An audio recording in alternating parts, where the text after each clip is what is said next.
Aujourd'hui, j'ai 72 ans. Je ne vous ai pas dit que en 6 années d'études supérieures, j'ai eu 2 licences, 2 maîtrises, un doctorat, un diplôme de l'Institut du Fonds monétaire international. En 6 ans. Ce qui est quand même un peu exceptionnel. Même si ça pouvait se voir, parce qu'au lycée technique, j'étais fier d'être toujours premier de ma classe. Je ne le dis pas par orgueil, c'est pour qu'on connaisse bien l'homme qui ne veut pas de la médiocrité et qui est un travailleur, qui ne s'appelle pas bâtisseur et pourtant dans sa ville, il a essayé de montrer l'exemple d'un bâtisseur. Bâtisseur non pas en tant que franc-maçon, mais en tant que véritable maçon, c'est-à-dire celui qui veut construire son pays. Et en 1980, à l'Institut du Fonds monétaire international, Michel Boyer du journal Le Monde a écrit que le Gabon était un pays qui avait des finances et qui n'avait pas d'économie. C'est pas faux. Jusqu'à maintenant, nous avons des finances sans économie. Comment voudriez-vous que la jeunesse gabonaise ait du travail s'il n'y a pas d'économie? C'est par le biais de l'économie qu'on multiplie les richesses, qu'on peut créer des emplois. Sans économie, vous pouvez aller construire pour 1 mois, pour 2 mois, pour 3 mois, pour 6 mois, 2 ans, des bâtisses. Mais après, vous allez dégueuler tous ces jeunes qui ont eu un emploi éphémère au chômage. Pour avoir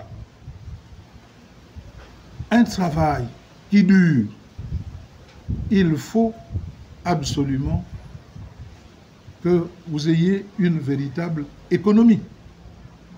C'est cette réponse que j'ai essayé de donner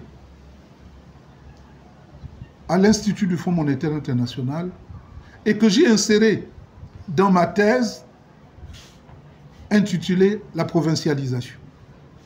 J'ai écrit un fascicule de 19 pages, facile à lire, en destination du président de la République, pour que ce dernier en prenne connaissance et qu'ainsi nous soyons en situation d'apporter notre contribution. Parce que c'est bien de critiquer, mais il faut encore proposer. Mais si jusqu'à présent, la provincialisation n'a pas été prise en compte, ce n'est pas faute d'avoir parlé, crié. Ce n'est pas faute d'avoir été sur la montagne et attendre que les gens viennent à moi.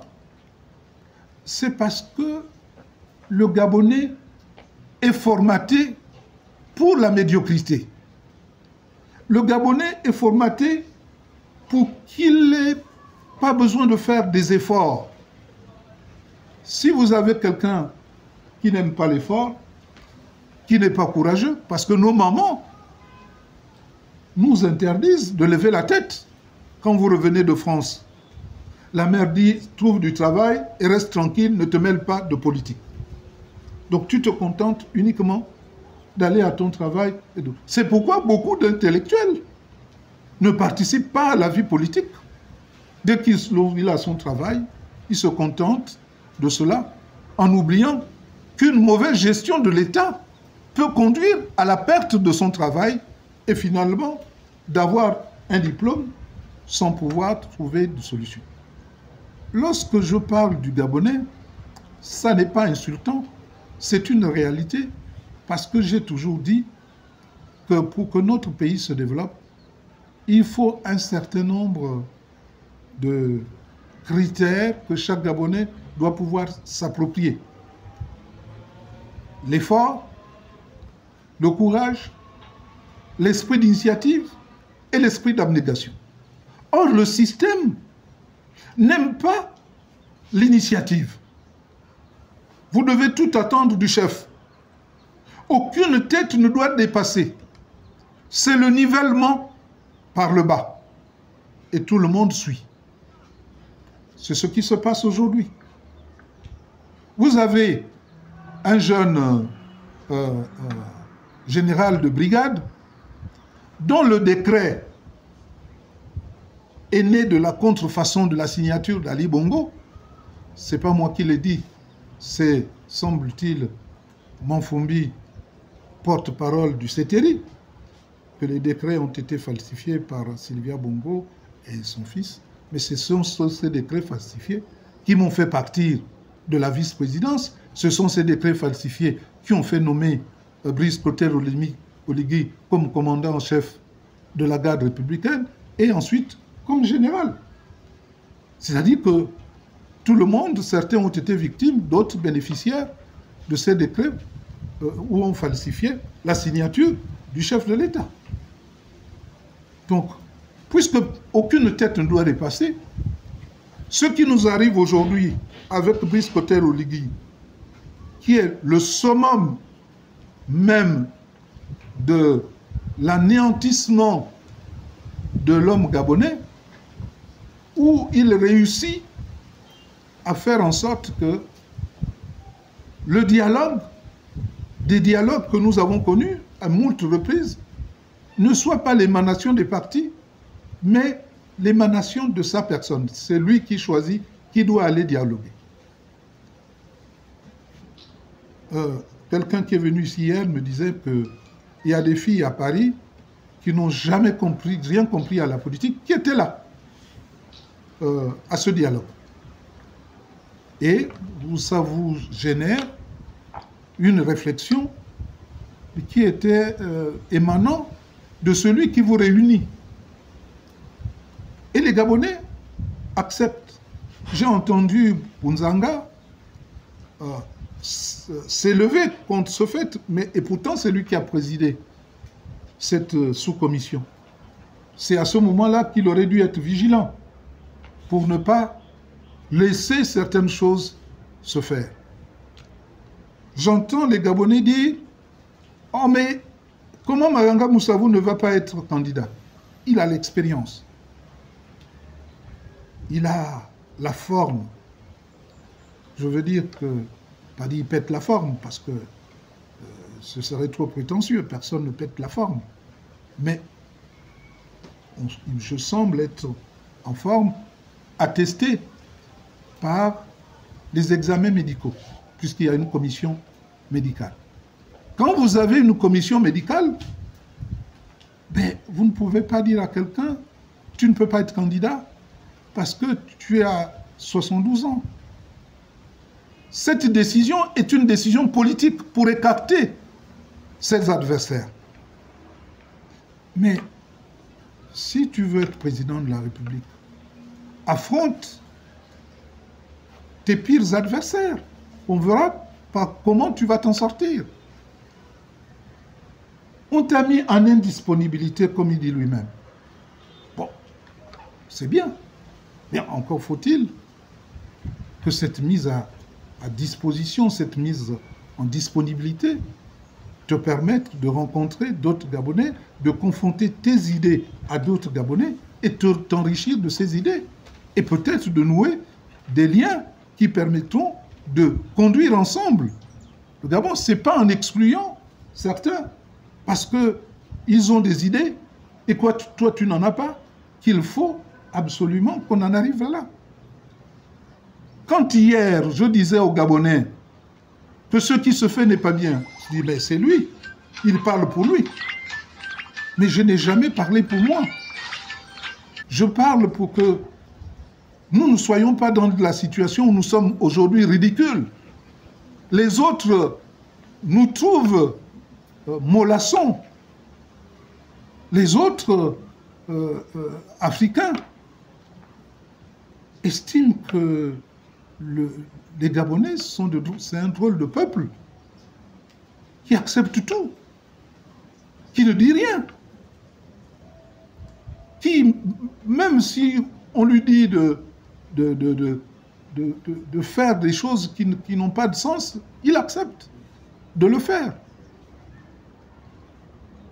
Est-ce que le fait d'avoir expurgé en 1994 l'âge concernant les moins jeunes et les jeunes, est-ce que ça a été une mauvaise chose? Est-ce que nous avons eu seulement au Gabon un chef d'État grabataire pour dire non, il est tellement âgé qu'on n'en pouvait plus? Et certes, le président Bongo est resté 42 ans au pouvoir parce qu'il était justement au départ très jeune.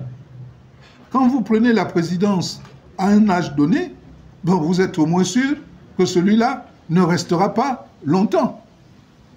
Les mêmes appels à candidature d'Oligui Nguema, quand il aura fait 14 ans, les mêmes appels vont reprendre pour dire reste toujours au pouvoir. Et la Constitution, elle est faite pour être modifiée par référendum. Elle sera modifiée pour lui permettre de rester le plus longtemps possible, même au-delà de 70 ans, puisque après les élections, la Constitution sera modifiée, c'est-à-dire qu'il n'y aura plus 70 ans au compteur, puisqu'on aura eu l'opportunité d'écarter Maranga, d'écarter Ondo Ossa, et donc maintenant la voie est libre, et on peut par conséquent se permettre de modifier la Constitution, de ne pas tenir compte de l'âge, parce qu'on finira par vieillir aussi, et si on a la chance, et de ne pas tenir compte des limites de mandat, et en laissant les mandats s'écouler. Il suffit de payer quelques personnes, comme aux accords d'Akanda, de promettre aux participants d'être tous au gouvernement, pour que ceux-là votent comme vous souhaitez. Et ainsi de vous retrouver avec une constitution où il n'y a plus de limite et où il n'y a plus de limite d'âge et plus de limite au niveau des mandats. Et les Gabonais sont souvent ballottés comme ça.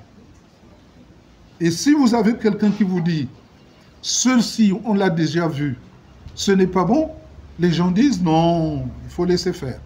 Et aujourd'hui, on se rend bien compte qu'on est dans une situation difficile. Ce que je veux dire,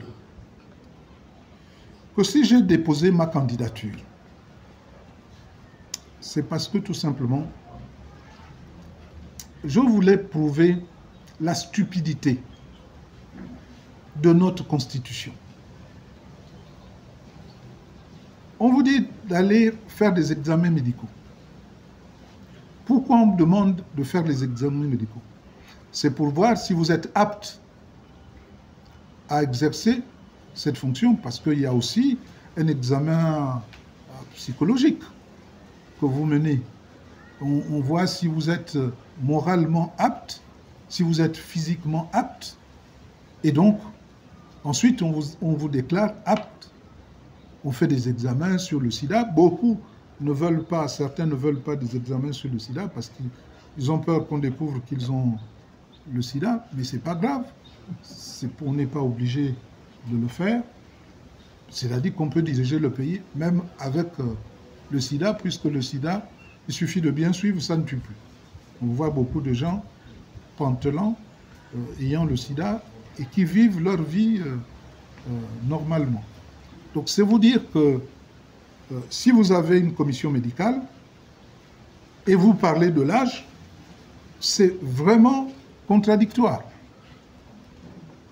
Il faut, ou vous parlez de l'âge et il n'y a pas d'examen médicaux, ou vous parlez des examens médicaux et il n'y a pas un problème d'âge.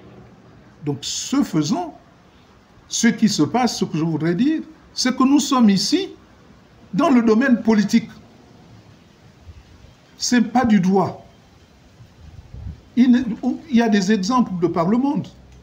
Je ne parlerai pas des exemples autour de nous, où nous avons des chefs d'État avec une population beaucoup plus importante que la nôtre et qui tiennent la route et qui ont un certain âge ou un âge certain.